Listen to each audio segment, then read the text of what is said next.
Magandang araw sa inyo lahat. Ako nga pala si Ginoong Villanueva. Narito upang talakayin ang Pilipino sa Pilinarang Sining at Disenyo para sa Grade 12. Ang pamagat ng ating aralin sa araw na ito ay mga batayang prinsipyo ng sining at disenyo. Ano-ano nga ba ang mga batayang prinsipyo ng sining at disenyo? So, syempre, bago tayo magsimula, silipin muna natin kung ano-ano nga ba ang mga layunin. So, una, nabibigyan kahulugan ang mga batayang prinsipyo ng isang sining at disenyo. Nakapagsusuri ng mga terminong teknikal na ginamit sa pagtalakay ng mga batayang prinsipyo ng sining at disenyo. Yan.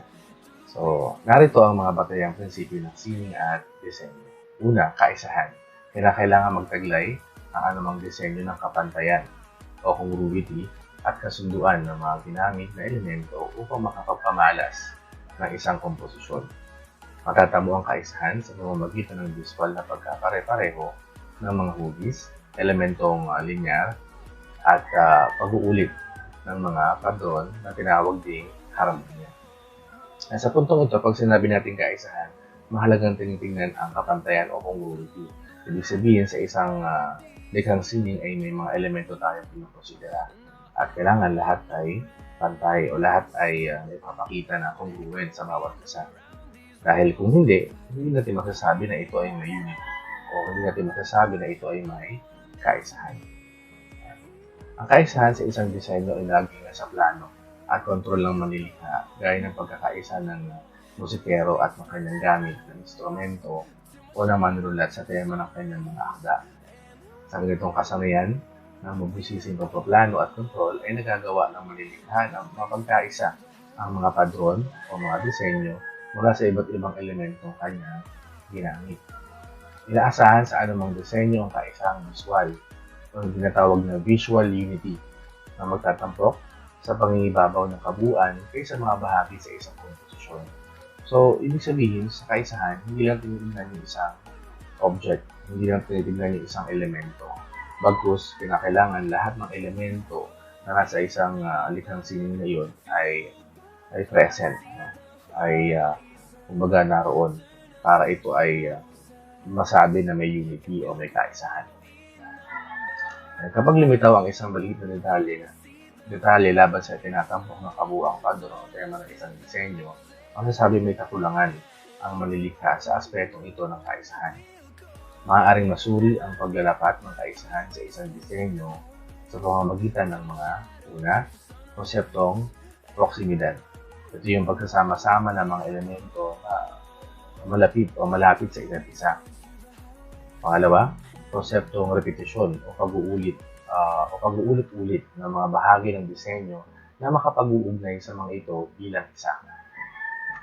Tatlo, konseptong pagsusunod-sunod, paggamit ng linya, hangganan o direksyon mula sa isang anyo patungo sa isa pa. Ika-apat, konseptong tuloy-tuloy, pagsasaayos ng iba't ibang anyo ng isang disenyo na makapagpapakita ng visual na ugnayan ng dalawa o higit pang individual na disenyo. So, narito yung halimbawa na aking binigay dito sa slide. So, kuha ni Yvonne Charis gamit. So, kung makikita natin, ito ay salansan ng banderitas. So, pansinin natin ang salansan ng banderitas at bughaw na background ng media. So, nagbibigay gabay sa kaisahan bilang halimbawa. So, ang nagbibigay ng kaisahan dyan o gabay sa kaisahan ay yung background na kulay blue na ito yung ulap. So, tapos kung makikita natin yung direksyon ng banderitas ay nasa isang direksyon lamang. Hindi naman ito sara sa labat o hindi ito nasa iba't ibang direksyon. Kaya makikita natin yung visual unity sa larawang ito. At syempre, kasama dyan yung kulay sa isang linya ay nakapare-pareho siya. Hindi siya yung tipong iba-iba. Yan. So, kita natin yung visual unity o kaisahan sa larawang ito. Yan. Ikalawa, emphasis o ang tinatawag natin focal point. Sa panahon ng maunlad na teknolohiya at generasyon digital, karaniwan na lamang sa isang individual ang makatagpo ng mga larawan at likhang sining sa pamamagitan ng sari-saring media at espasyong elektroniko. kasabay ng isang henerasyon nagmamadali ang lahat ng tao. Ayan, so sabi dito, no, napakalaki talaga napakalaki ng role ng pagsusuri sa mga batayang prinsipyo sa sining at disenyo. Dahil napakarami na rin nating mga larawan sa kasalukuyan, di ba? Social media, mga nakadikit sa lansangan, di ba? So, napakarami na nating mga litang sining, no? Lalo na ng sining visual. Kaya napakahalaga ng pag-aralan natin ang emphasis o yung tinatawag na focal point.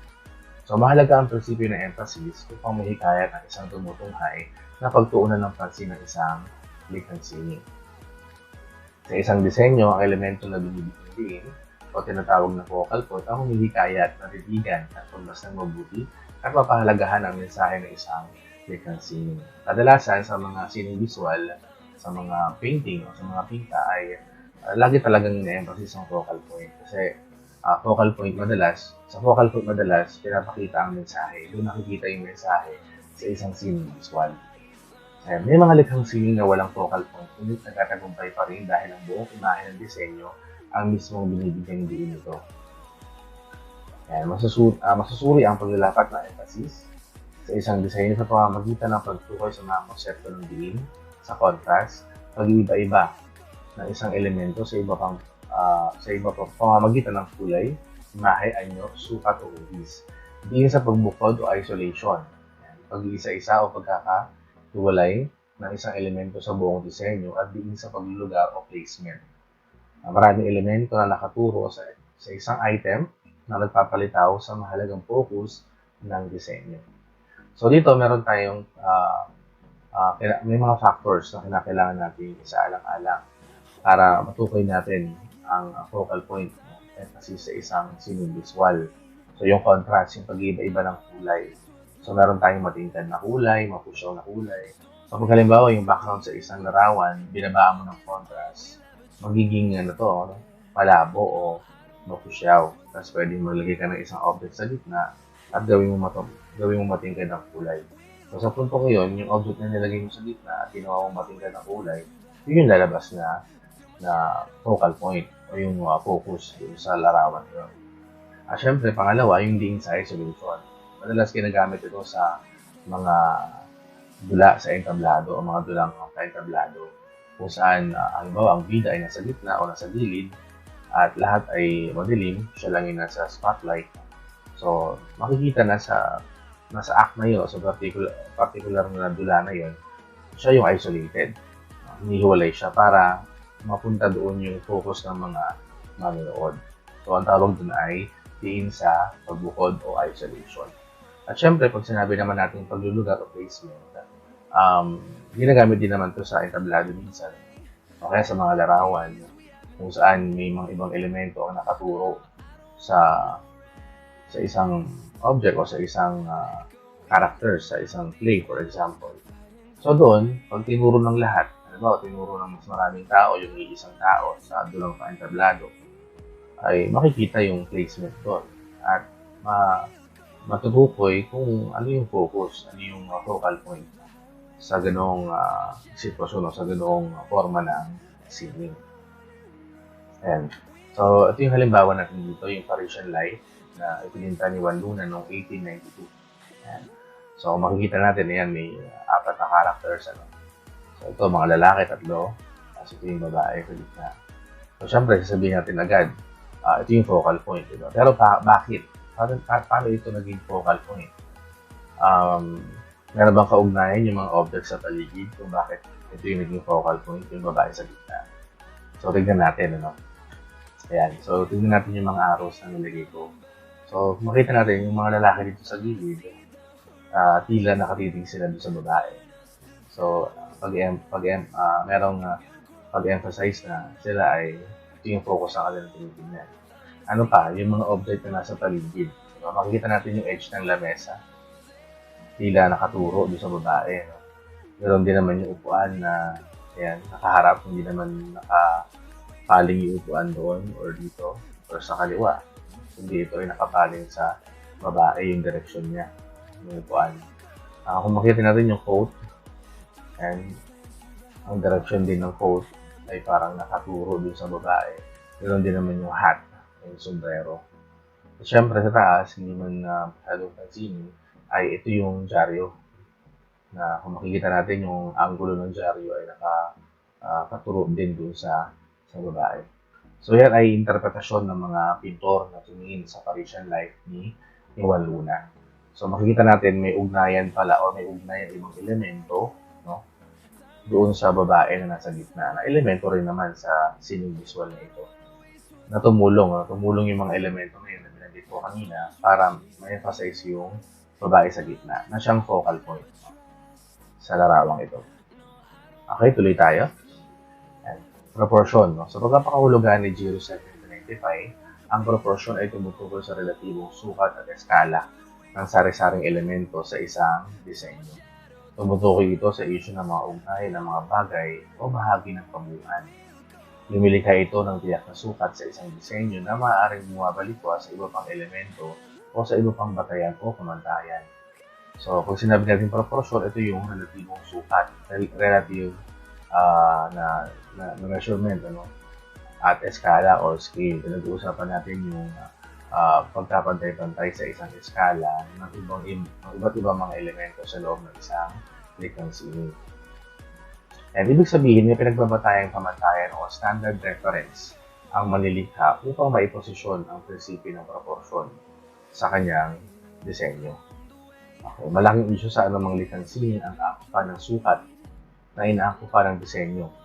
Tulad ng disenyo arkitektural ay binabagay sa uri at kalikasan ng proyekto. Gayon din sa konsiderasyon sa mga kapag-usali sa paligid ito. So, sa usapin ito ng proportion, di ba kapag kumukuha tayo ng larawan, napakahalaga rin talaga ng background, di ba? Siyempre, maliban sa lighting, yung pag-iilaw, mahalagang konsiderasyon yung background sa kapag tayo ay nag-picture. Kasi nga, doon makikita natin yung kung tayo ay proportion ba. Kung yung taong pinukuhanan mo sa picture ay proportion sa kanyang background. At kapag hindi proportion sa kanyang background, mas malaki yung background, mas yun yung nabibigyan ng emphasis. Yun yung nabibigyan ng focus. Kaya napakahalagang tingnan natin or saalang-alang natin ang proportion sa isang likhang sining. Ayan, so dito, may example akong binigay, pasingin ng kontrobersya ng pagtatayo ng gusali na sumira sa tanawin na napayag ng monumento ni Rizal sa Luneta Park. So ito yung dati, wala pang gusali. Ngayon ay may gusali na sa likod. So makikita natin, hindi pantay yung proporsyon ng laki ng gusali sa mismong bantayog. Bagamat ito, medyo naka-zoom in to. So makikita natin, hindi pa rin siya pasok dun sa human scale reference ni Rizal. Na ang sukat ni Rizal dito sa kanyang bantayog ay malaki lang ng konti sa human scale reference ng karaniwang tao. Pero hindi pantay, may hindi proportion sa larawan. So maaaring suriin ang proportion batay sa eskala ng sining o scale of art. Pagsusuri sa artistikong eskala o artistic scale, batay sa aktual na sukat o laki ng sining at kaugnayan nito sa aktual na laki ng tao o human scale reference. Maaari din tingnan sa perspektiba na aktual na sukat o laki ng sining ang kaugnayan nito sa kanyang gamit, kahulugan ng manlilikha, lokasyon at kultura or context. So tingnan natin, sabi niya dito, eskala ng sining o scale of art. So ito yung eskala ng sining or scale of art. Kahit dito lang sa may right side natin tignan. Sabi niya, pagsusuri sa artistikong eskala o artistic scale, so kailangan balance ang artistic scale mo. Kaya nga 'di ba, noong mga panahon ito, maraming mga kumuha ng larawan. At syempre marami ang nag-interpret na talagang pangit yung larawan na sa likod ng bantayog ni Rizal ay may malaking gusali. Ayan. So ito ay pagsusuri sa artistikong eskala o artistic scale batay sa aktual na laki o ang aktual na sukat o laki ng sining at kaugnayan nito sa aktual na laki ng tao o human scale reference. So makikita natin dito hindi balanse yung scale ng gusali sa scale ni Rizal sa kanyang bantayog. Ayan.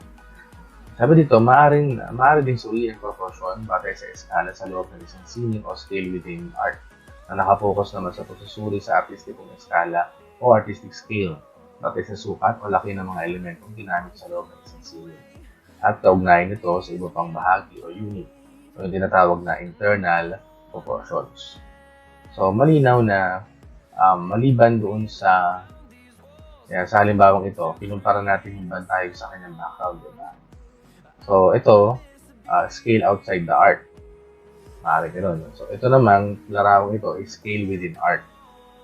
Okay, so gano'n natin pwedeng pag-aralan yung proportion. So, dito kung makikita natin, ang laki ng proportion ng kalabaw, tapos may magsasaka sa likod na medyo mas maliit. Pero, linaw ng mensahe na dahil nga kalabaw yung ina-emphasize, maaaring kapag ito ay binigyan ng interpretasyon, larawang ito, masasabi natin na hanggang ngayon ay nakatali pa rin sa lumang paraan ng pagsasaka ng ating mga magsasaka. Na, kumbaga, 2020 na pero nakatali pa rin sa ganitong estilo ng pagsasaka ang ating mga magsasaka na napaka-atrasado, napaka-underdeveloped. So, yan yung ibig sabihin ng larawan. Kaya nakatutulong talaga ang proportion para suriin din yung kabuuan ng larawan. Okay? So, tuloy tayo. Balanse. Tumutukoy ito sa distribusyon ng mga elemento sa buong disenyo na tumitiyak sa pagkakaroon ng pantay na visual na bigat o visual weight. Sa isang scene, matatagpuan ang balanseng visual sa isang vertical axis. Maaaring uriin sa tatlong paraan ang ginamit na balanse o ginagamit na balanse sa pagkakalikha ng disenyo ng isang scene. Sa una, ang balanseng symmetrical. Yan, pag-uulit sa kabaligtarang disenyo sa kabilang panig ng vertical axis. So, yung vertical axis natin, kadalasan yan nasa gitna, syempre. Yan. So, pag sinabi natin balancing symmetrical, kadalasan ginagamit sa larangan ng arkitektura. Katangiang formal, stable, o nakapag-iisa at maano. So, yun yung isuran, yun yung kahulugan ng balancing symmetrical. Yan. So, kailangan pantay. Kailangan stable, nakapag-iisa. So, dito, pag natin yan sa gitna ng vertical axis, kung ano yung nasa kabilang side, yun din naman yung nasa kabila. Okay, kaya siya balancing symmetrical. Kalawa, balancing asymmetrical, karaniwan, interesante at higit ang dinamiko. Nagtataglay ng iba't ibang elemento na ipantay ng visual na bigat yung hindi halata ang pagkakalapan. Okay? So dito, yun nga, sabi sa kahulugan ng asymmetrical, ito ay interesante. Kasi minsan, meron tayong mga structure talaga na parang sa ating paningin ay unique. So, yun yung ibig sabihin ng balancing asymmetrical. Unique siya kasi nga, binabangga niya yung typical na itsura ng isang struktura. So, ito, yung simbahan na ito, hindi siya typical kasi isa lang yung tore niya sa kaliwa. No? Madalas, may mga simbahan talaga tayo kabilaan niya. So, ito, sa puntong ito, ang larawang ito ay makukonsidera nating balancing asymmetrical. And pangatlo, balancing radial. Ito ay sumusulpot kapag ang mga elemento ay nagtipon sa isang sentro o central point para sa pantay na distribution ng visual na bigat sa isang disenyo. So ito, sa larawang ito, simbahan pa rin. So sa gitna, ayun yung tinatawag na central point. No? Kung saan pag tumilig tayo sa larawan, set natin ang vertical axis sa gitna, makikita natin na may pantay na distribution ng visual weight. So kung ano yung nandarito, nandito rin. So yan ay tinatawag natin balancing radial. Sa prinsipyo ng balanse sa mga likhang scene, maaari din pagtuunan ng pansin ng mga influensya sa pagkakalikha ng visual na bigat na maaaring dahil sa posisyon, laki, tekstura, halaga, dami, orientasyon, hugis at iba pang ginamit na elemento. Sa Universidad ng Pilipinas, dahil ang orientasyon ng universidad ay paglingkuran ng sambayanan, may isang simbahan doon, ang UP Chapel, na ang disenyo niya ay bilog. Ibig sabihin, hindi siya ganyan. No? Hindi walang central point. Hindi siya nakasentro sa isang direksyon lamang, kundi ang simbahan ay nasa gitna yung pari at nakapaligid yung mga maaaring pumunta sa simbahan o maaaring sumamba. So, ang pinapakita nun ay yung ang pagsisimba ay gawain ko pang komunidad. So, yun yung ibig sabihin mo. Panglima, ritmo o galaw. Kapag natin magagamit ang dalawang salitang ito sa larangan ng musika at sayaw o maaaring din ilapas sa karanasan ng pagtatanghal sa teatro. So, ayon kina Lauer at Penta, 2000, ang ritmo bilang prinsipyo ay disenyo prinsipyo ng disenyo ay nakabatay sa pag-uwi. So, ritmo o galaw. Ganoon din naman sa mga awitin, di ba? Kaya may chorus tayo. Kadalasan may bridge or may refrain, di ba? para hindi, kumbaga ulitin mo ulit. Merong break sa chorus at sa verse at babalik ka ulit sa chorus, uulitin mo pa rin. So, ganun ang ritmo. Sa kabila nito, ang konsepto ng pag-ulit ay nakalilikha ng dari o galaw. Nakalilikha ang ritmo ng mga imahe kung saan ang mga mata ng mga tumiting ay sumusunod sa isang tiyak na motif. Parang sa kasal, di ba? So, kailangan synchronize yung motif mo, yung bulaklak, yung mga disenyo sa reception, dapat ay pare-pareho ng kulay, etc. Ang motif ay tumutukoy sa mga unit ng padron o disenyo at nagsisilbing kombinasyon ng mga elemento na napili para sa disenyo ng isang sining. May iba't ibang type o tipo ng ritmo na ginagamit sa disenyo. Sa unang tipo ay ang ritmo karaniwan. Nagpapamalas ng mga seri ng elemento na magkakatulad o magkatulad at may regular na pagitan upang lumikha ng isang anyo ng pagdaloy. Dalawa, ang ritmo random. Tumutukoy sa grupo ng magkakatulad na motif o elemento ngunit walang tiyak na sinusundang kaayusan. Gaya ng nagkalat ng sasakyan, mga piraso ng aklat, lumalangoy na pagkat ng isda at pagbagsak ng mundo. So dahil nga random, wala siyang sistemang isang sistema, isang direksyon na sinusundan. Tatlo, ritmo ng kasalit-salitan o geometriko. Kung ang motif o elemento ay nagpapalit-palitan para lumikha ng regular na pagkakasunod. So ito ay isang halimbawa. Ito ay ang tinatawag na tinalak ng mga tiboli. No? So makita natin yung design nila, alternate salit-salitan. So ganito yung itsura ng una, tapos magiging ganito na medyo walang apat yung dot, ganyan. Tapos ulit-ulit lang. So, ang tawag dyan ay ritmo nagsasalit-salitan o ritmong geometriko. Ikatlo, ang ritmong progresibo. So, sa ritmong progresibo naman, makikita natin, habang nagbabago yung kanyang disenyo, ay nadadagdagan ito o umuunlad. So, diba, merong pulang linya, tapos may ganito. Tapos parang may X dyan, pula tsaka itim. Tapos ganoon ulit, pero magkakaroon ng itim. Ayan, pasukan ng itim, papasukan ng puti ng ibang disenyo. Hanggang sa umabot sa braso na natatagdagan. Ibig sabihin, nagkakaroon ng progression yung kanyang rhythm. No? Habang tumatagal na nauulit, ito ay nagtatagdagan o umulan. Okay? Sige, so tignan natin. Pagkataya, tubuhin ang hinihingi sa bawat pahayag. So, na-discuss na natin, ano? Balikan lang natin panandalian. So, diniscuss natin ang iba't ibang batayang o ang mga batayang prinsipyo ng sining disenyo. So, meron tayong kaisahan. Kalawa, focal point o emphasis. Ikatlo, proportion. Ikaapat, balanse. Yan. Okay. Ikaapat ay balanse at ikalima, ritmo at galaw bilang huli. So, ngayon, ang tanong natin ay, yan. So, tukoy na hinihingi sa bawat pahayag. So, elementong binibigyang diin sa isang disenyo na humihikayat at titigan o pagbasta mabuti sa isang likhang sining. Sige nga, sino kaya ang, sige, pwedeng magsagot lahat. Okay, so ang sagot ay, focal point, diba? Emphasis o focal point. Binibigyang diin sa isang disenyo. Na kumbaga hinihimok ng object na yun na siya yung titigan. Kalawa, konsepto sa pagsusuri ng paglalapat ng emphasis sa isang disenyo na nauukol sa pag-iisa o pagkakahiwalay ng isang elemento sa buong disenyo. Okay, kanina diniscuss ko yung sa bahagi ng kaisahan, di ba? Yung iba't ibang konsepto ng diin. Diba? Okay, ang sagot ay isolation o pagbubukod. No? Diin sa pagbubukod. So, kasama niyan, di ba, yung diin sa contrast, pagbubukod, at diin sa paglulugar o placement na mahalagang mga factors para matukoy natin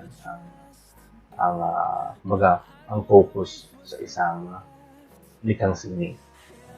Tatlo, tumutukoy sa distribusyon ng mga elemento sa buong disenyo na tumitiyak sa pagkakaroon ng pantay na visual na bigat.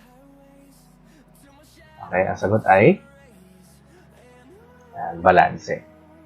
So, kanina diniscuss natin, iba't ibang balanse, di ba? Symmetrical, etc. At syempre, panghuli, tumutukoy sa mga unit ng padron o disenyo at nagsisilbing kombinasyon ng mga elemento na napili para sa disenyo ng sining. Okay? So, ang sagot ay motif.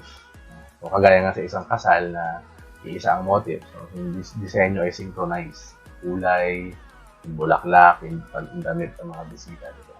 So, lahat yan ay patungkol sa batayang prinsipyo ng ating sining at disenyo. So, ngayon, bilang pagsasapuso, sa inyong palagay, mahalaga at makatutulong ba sa inyong puso ngayon ang pag-aaral ng mga batayang prinsipyo ng sining at disenyo? Bakit? Ayan. Siyempre, kayo, alam natin na lahat kayo ay, siyempre, grade 12 no, sa humanities, di ba? So, mahalaga. Totoo naman na mahalaga.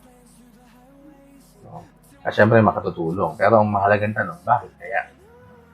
So, siyempre, napakahalaga at makatutulong sa inyong kurso ang pag-aaral ng batayang prinsipyo ng sining at disenyo. Kasi nga, unang-una, batay sa kurso na inyong pinili o sa track na inyong pinili ngayon sa senior high school ay siyempre humanities o yung tinatawag natin humanidades kung sa Pilipino ang ating pagbabatayan, na kung saan ang humanidades ay mga araling nauukol sa tao, no? Mga araling pantao. Ito ay pagpapakita ng mga disiplinang akademiko na nag-aaral sa kondisyong humano o kondisyong pantao na ginagamitan ng mga metodo ng pagsusuri, pagpuna, pagbabakasakali o espekulasyon na kung saan ay yung mga method na yon na ginagamit natin sa pag-aaral ng humanities ay makatutulong sa atin para umunlad sa kursong ito. Ayan. Okay? So, sige. Ayan. So, yun yung huling bahagi ng ating aralin sa araw na ito. So, maraming salamat sa pakikinig at sa panonood, no? At sana na-appreciate natin yung iba't ibang mga batayan sa prinsipyo, mga batayang prinsipyo ng sining at disenyo na makatutulong sa atin sa loob man at syempre sa loob o sa labas man ng paaralan. Yan, muli maraming salamat hanggang sa muling pagkikita sa paaralan.